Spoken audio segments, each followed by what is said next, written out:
Bismillahirrahmanirrahim. Alhamdulillahi Rabbil alamin. As-salatu was-salamu ala sayyidina Muhammadin va ala alihi va ashabihi ajma'in. Amma ba'd.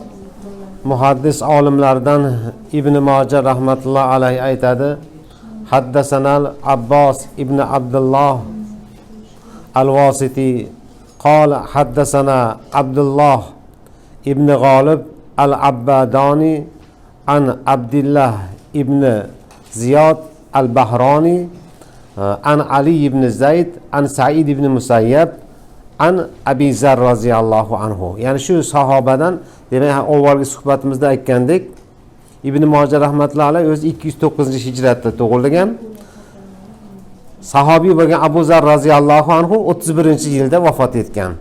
O'rtasida demak salkam 200 yillik orada farq bor.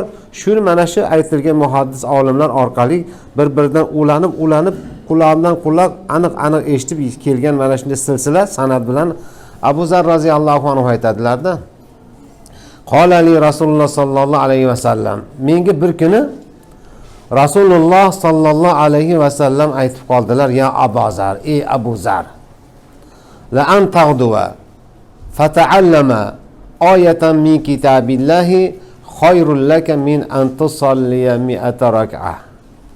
Ey Abu Zar, tagdu deb ertalabda boshlanadigan ishtaydi arablarda.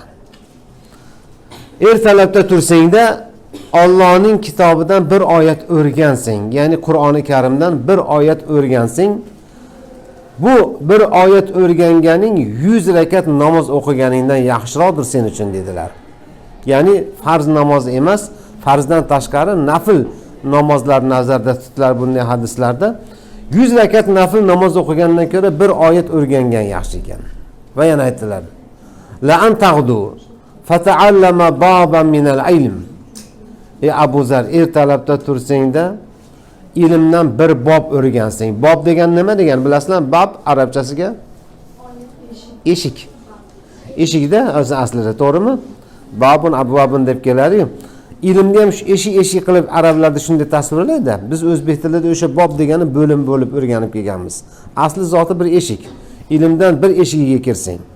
Ya'ni ilmdan bir bob o'rgansang, qarang, e'tibor berib.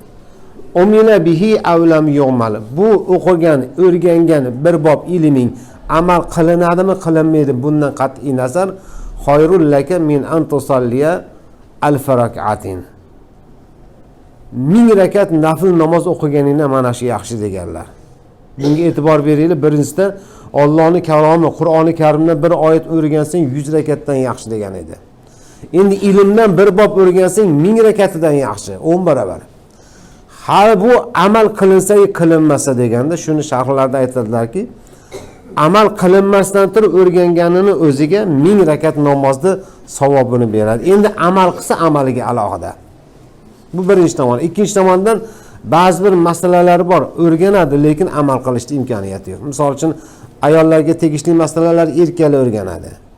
Erkaklarga tegishli masalalar ayollar o'rganadi, u amal qilmaydi. Shuni singari haj ilmlari bor. Haj ilmlarini o'rgangan odam o'rganganiga 1000 rakatli namozni oshiqrog'ini savobini oladi. Holbuki o'zi hajga bormagan bo'lishi mumkin. Shuni singari zakot singari shunday ilmlar bor, bunga odam amal qilmaydigan ilmlar. Demak, shu ilmni o'rganib qolganiga Alloh taolo tomonidan beriladigan ajr 1000 rakat namozdan afzal ekan. Shuning uchun mana sizlar shu yerda necha kun, necha bob dars o'rgangan bo'lsanglar, har biriga 1000 rakat namozdan afzal. Endi 1000 rakat namozni qanaqa qilib o'qiymiz? O'zi bir kechada 2 rakat zo'r o'qiydiganlar, eng ko'p o'qiydigan 12 rakat o'qiydi. 100 rakat o'qiydigan kamdan kam bo'ladi.